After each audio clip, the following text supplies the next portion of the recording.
Hello, folks. It's Vlad Love Time. A show by simps for simps about simpery. God knows that's true. Hey, if you want to be a simp for KHANTENT, go to subscribes.com/KHANTENT. You do. You really do. You really You do. know you do. $10 will get you all our bonus episodes and improve your morale significantly. You can't even think about how much you want to watch YURU Camp without thinking about KHANTENT. You know that's the shit that's accurate and true. Hey, check it out on this ad. Hey kids, want to impress your friends and induce sexual arousal in your neighbors? KHANTENT t-shirts! Wow, I've never been more impressed in my life with anything! KHANTENT now has official t-shirt merchandise, and you can get yourself some by clicking below the video or in the Teespring link in the description. With designs like the classic KHANTENT logo. Or this! I've got a shirt on too. Or this. KHANTENT! In these trying times, why not tell the world you'd rather be watching YURU Camp from inside your cozy KHANTENT? They're a great way to support the show and share your KHANTENT pride. So get out there, wear them, and get into KHANTENT. KHANTENT! 私はマイブラドトランシルバニア名門トランシルバニア一族の末裔でございます。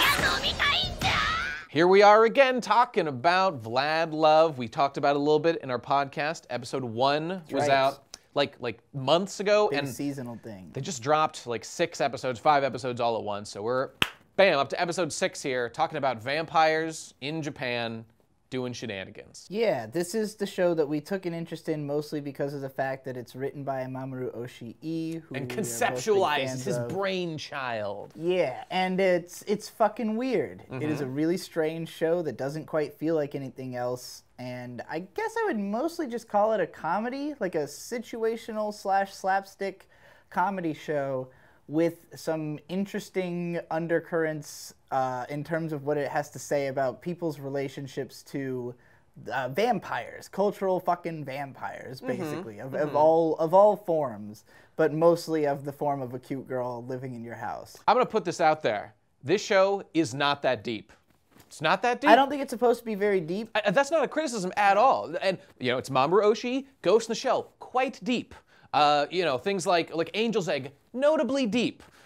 This show, it was never intended to be. I don't want to be that guy who's always bringing in expectations about all the other things. This show, exactly as you said, this is a comedy where it does all the memes you could possibly do about vampires, mocks the whole thing, and slaps everybody 1,000 times per episode.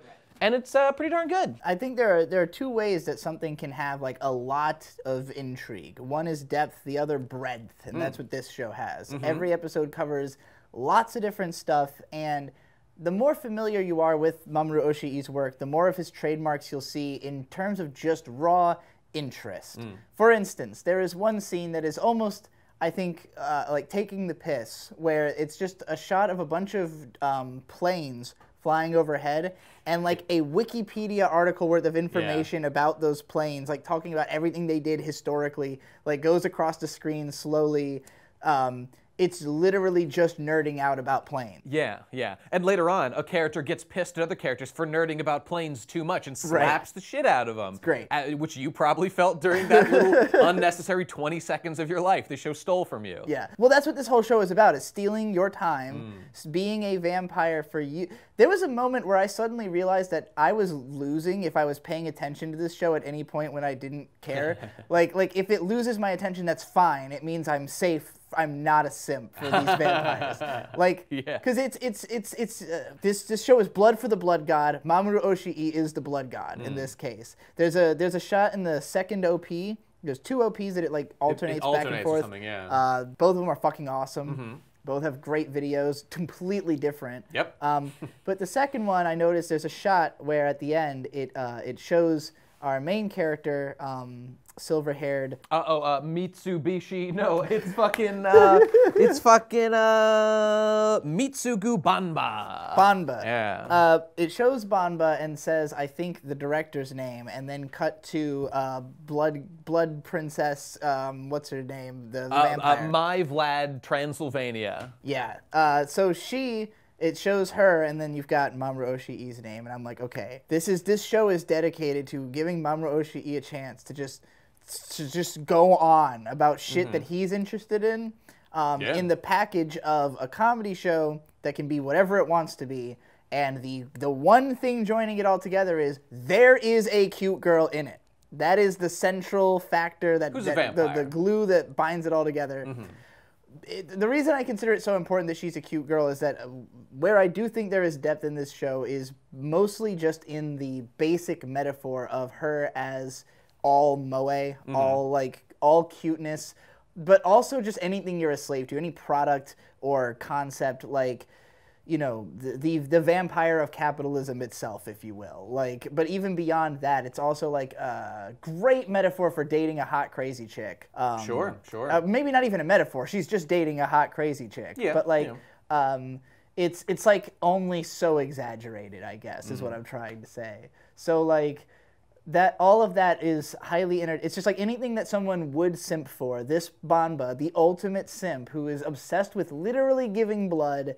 That is all that she wants to do, is give her blood to a beautiful girl all day long. Then again, though, at least Banba gets to live with Mai. The people line up to give their blood who don't even get anything out of this. That's fucking hilarious. That's the OnlyFans It's simps, the OnlyFans option, yeah. It's the next level down from just dating a hot, crazy chick is simping her on OnlyFans. Although, in a funny way... Way cooler to simp on Subscribestar. That's definitely true. I would even go as far as to say it is not simping. You are simply supporting a great production, getting something back in return, bonus episodes, and the show's continued existence. The little bit I like about that is where Mitsubishi, Jesus Christ, what's her fucking name? Mitsugu is all like, you're not allowed to drink the boys' blood. You can only drink the girls' blood. Because if you drink the boys' blood, you'll become like the boys, hairy and greasy and gross, and it'll be terrible, it'll be awful. And that may in fact be true, because when we get into this whole arc where we're revealed that whatever Mai drinks does in fact change the powers, the personality she has. She's a total blank slate, which you can shape. Mitsugu at one point is even like, I could probably give her like the blood to make her the perfect girl I want. Whoa, I thought you loved this girl. Now you're telling me you want to change her personality to be something you like? That's not moral. What's going on here? This show, I think, is ultimately making fun of just the shallow people, shallowness of people who are attracted to this to a horrible blood-sucking vampire with the worst personality imaginable just because she's beautiful. It's a little bit like Space Patrol Luluco in that way. That is kind of true. Very similar arc. Then they push past that shit. Go watch our video about Luluco that not enough people did. Fuck you. If you haven't watched our Valentine's special on one of the best short anime of all time. More love for your Vlad love. Yes, this probably won't be the video that advertising that what is necessary. No. Actually, now that I think about it. But yeah. I'm not watching this show for the incredible premise of the plot or anything. Frankly, I don't care. I'm enjoying it. I'm watching it to see what the staff are doing. What's the thing in their mind right now? Oshii, of course, the writer man, and Junji Nishimura, who I'm not as familiar with, but is the actual director. He is also here. A great director. He's done a bunch of cool and interesting stuff that is also worth recommending to people who would like this kind of stuff. And I noticed, I happen to be looking on Mal, that the score for Vlad Love at present is a 6.0, which is pretty low, but I'm not surprised because this series is not the most narratively compelling thing. I find it interesting because I want to see what ideas the creators are putting out, and I find that compelling enough. On its own, I'm not saying it's bad. It's interesting, and visually speaking, it's the most interesting thing going on, even beyond just something that's, not to be overly dismissive, but kind of like generically beautiful, like Tamago egg, whatever it's called, infinite egg, whatever the fuck it is. That looks nice. Wonder egg priority. There's more creativity and life in this, and I like that, and I'm feeling energy from it. I haven't felt in most other things this season, except I suppose Attack on Titan, which is full of energy and all kinds of stuff. I love the writing in this show in general, and I would say that for me, it kind of lives and dies on how intrigued I am by whatever it happens to be talking about at that moment. Yeah. So like, there was one particular that stood out to me, not just because I like it, but as just like the most Oshii thing imaginable, is when I said he is, literally he wrote, like it's just him talking it. But, yeah, right. But the nurse is talking about the history of vampires, and so like she asks Bamba like, what do you know about vampires? And basically is like Bram Stoker Dracula level, and she's like, fuck that, that's noob shit. We're talking about the original like, you know, people who like Celtic myths of like ogres that lurked around graveyards and ate corpses or something. Yeah, well, it's meant to be like they were usually peasants who had like transformed. She basically explains it as it was a way to rationalize scavengers. That like there were animals that people would see eating people, and like, you know, if you see some crazy shit in the middle of the night, it looks like a guy eating another guy but has fucking vampire teeth. You come up with a monster. That's how most monsters myths are born. They just eventually get like turned into stories that sound cooler and more marketable over time. So like, but specifically that she calls it like a coping mechanism for dealing with death. That is something that comes up in a lot of Oshii's writing, particularly the Blood the Last Vampire novelization that he wrote, in which there's a long part where he goes on about how the history of man is just the history of getting rid of bodies.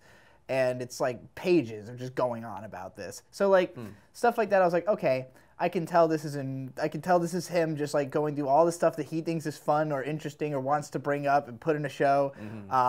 And there's hilarious jokes like when she's bribing people to join the blood drive by saying they'll be able to date hot Korean chicks. Stuff that like it's like when I hear lines like that, I'm like, this must be like how Japanese people talk when they're being funny, and it doesn't come up in anime at all because, you know, genuinely funny people probably don't write anime. But But Oshii here has been on this earth long enough to know how to tell a joke or two, and it's good. Things flow very naturally. It feels very conversational, and there's a lot of like meta breaking lines about like, don't ask the director what the next line is supposed to be.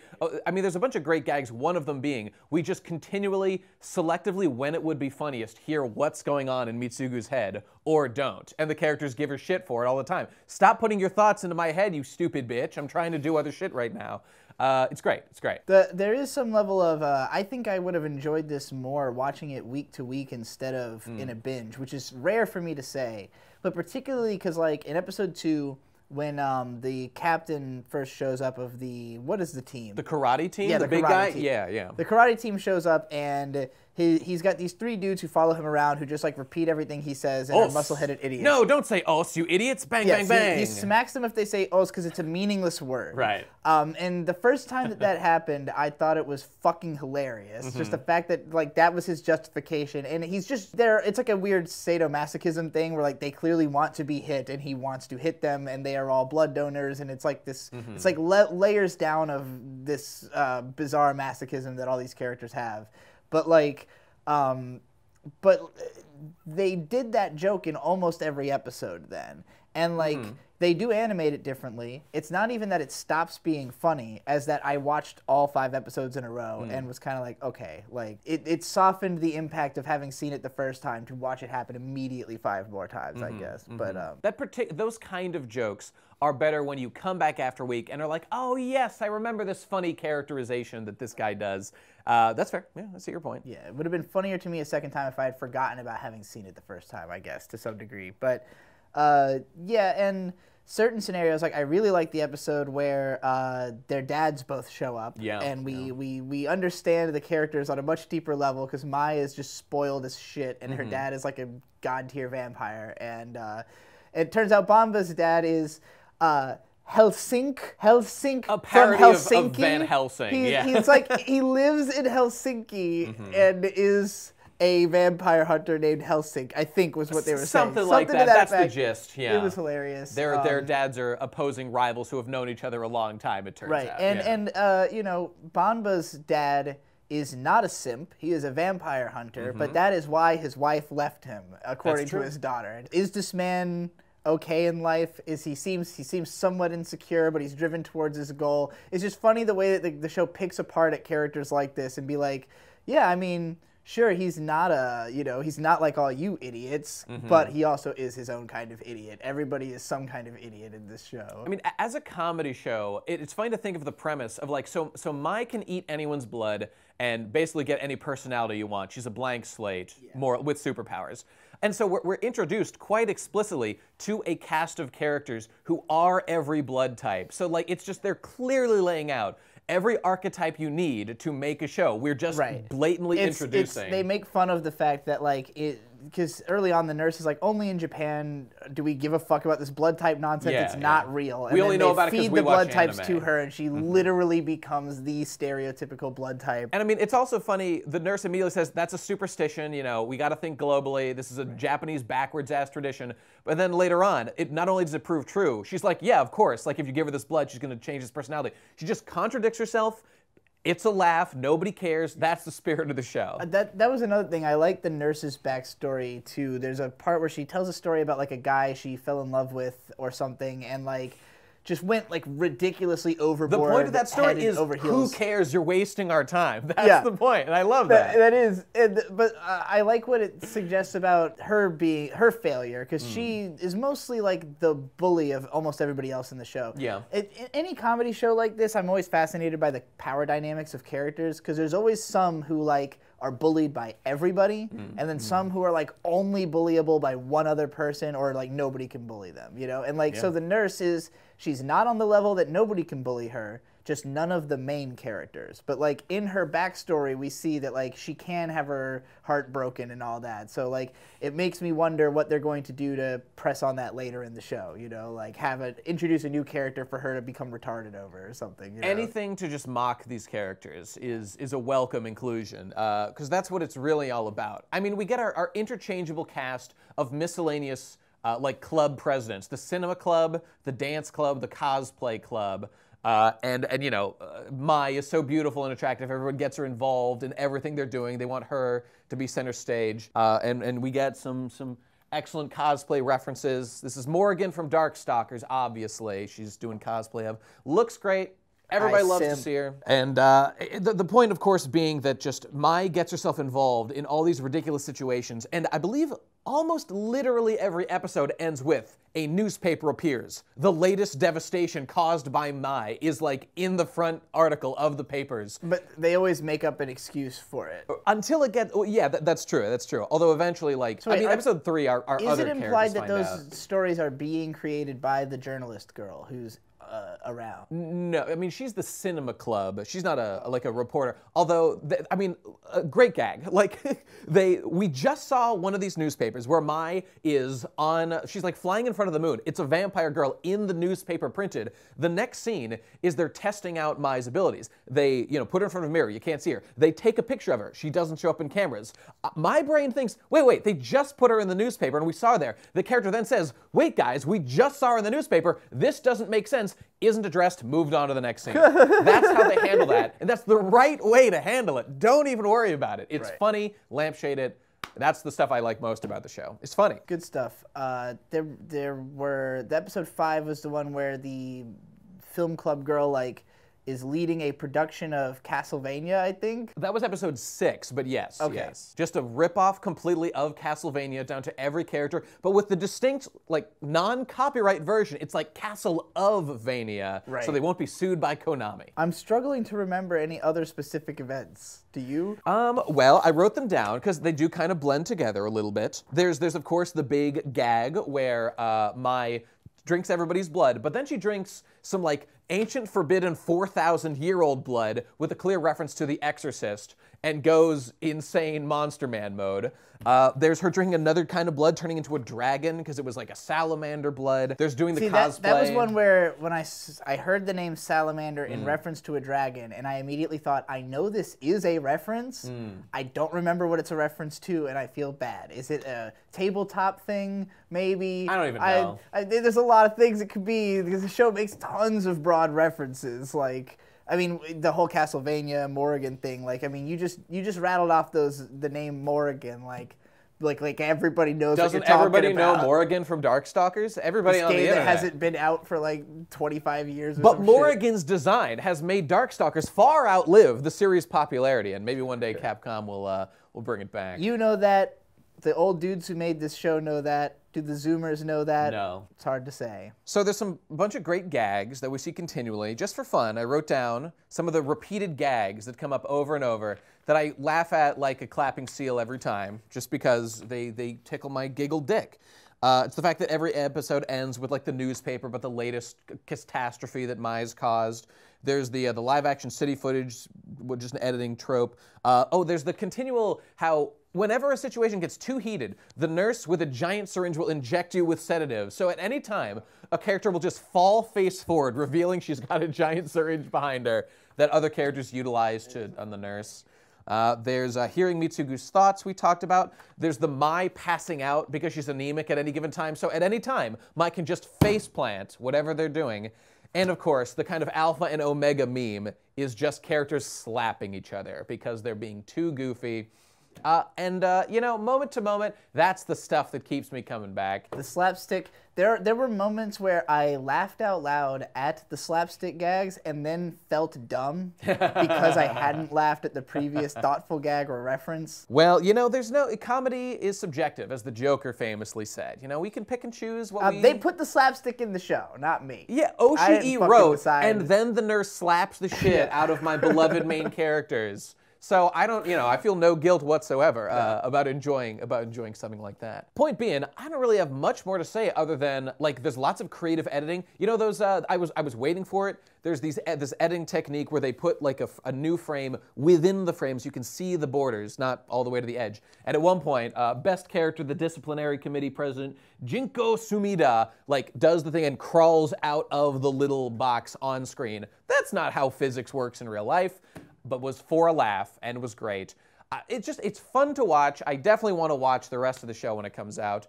It's just fun, man. I'm just having a great time. This is the type of show that I feel like almost inevitably has to find its way into the hands of the people who will enjoy it. It will in time. I think it will. In the sense that like most people are going to try to watch this show and immediately know they don't like it. The Mal anime reviewers are not. This is not the show for most of those folks. But if you start watching this show and like within 10 minutes you're like, this is well written, then like watch it all because it's not even that it's like going to pay off or build to something necessarily. I mean, there's actually a moment where someone explicitly says to the main character, "Your love will not pay off," and it like rings in her ears for the ending of the episode. Yeah. So like, it's not trying to go anywhere as far as anybody can tell, but if you like the dialogue, like you'll keep having funny moments as you watch it. You know. Maybe I get the sense that probably more of it hit for you than did for me. Yeah. But I'd still put it at like at least a 7 out of 10 out of sheer intrigue in it. I give it like probably like a strong 7, maybe a light 8. No, probably a strong 7.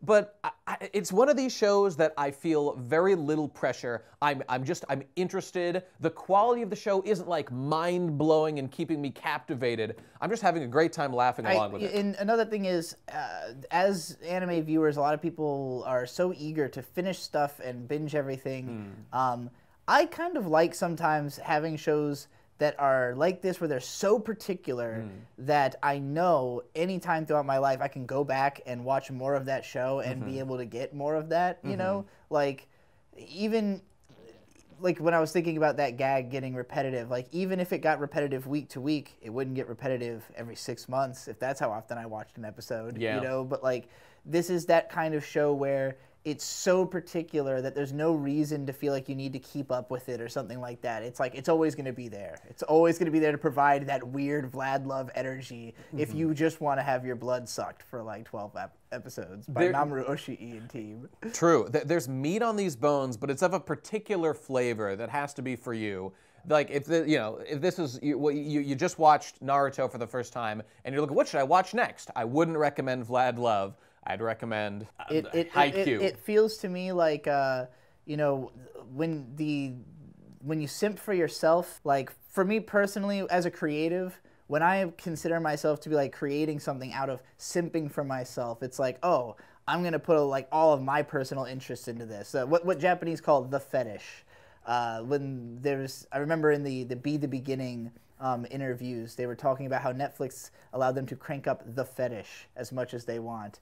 This show is the fetish. Like it's just whatever is the fetish of the people creating it. The fact that Mamoru came like out of retirement to make this whole concept shows he's passionate, he's invested, and I want to hear what he has to say. And I've had an idea for a long time for a point just in general. Anime is about the fetish in my mind. Like this is why anime exists, is to dive into all the weird autistic shit that you personally care about that nobody else does, and to like share that with the 5 other people who do in an entertaining way that they'll remember it forever, you know? So I am sure there is like a fervent cult of people who would really love this show.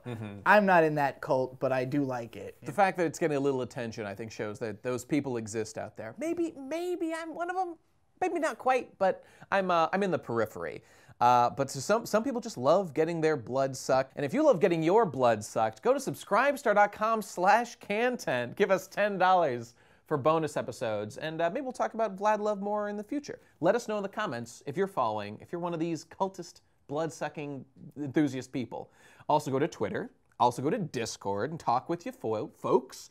Hey, make sure you subscribe and ring the bell so that you get the notifications, because we post on this channel all the damn time. It's always great. Make sure you don't miss it. And we'll probably have a P.O. box by the time you see this. Wow. If you care to send us things. That's on you. That's not on me. Send me cosplays. There you go, folks. Subscribe star, $10. You heard the gist. KHANTENT clips at the end. Send those too. Goodbye.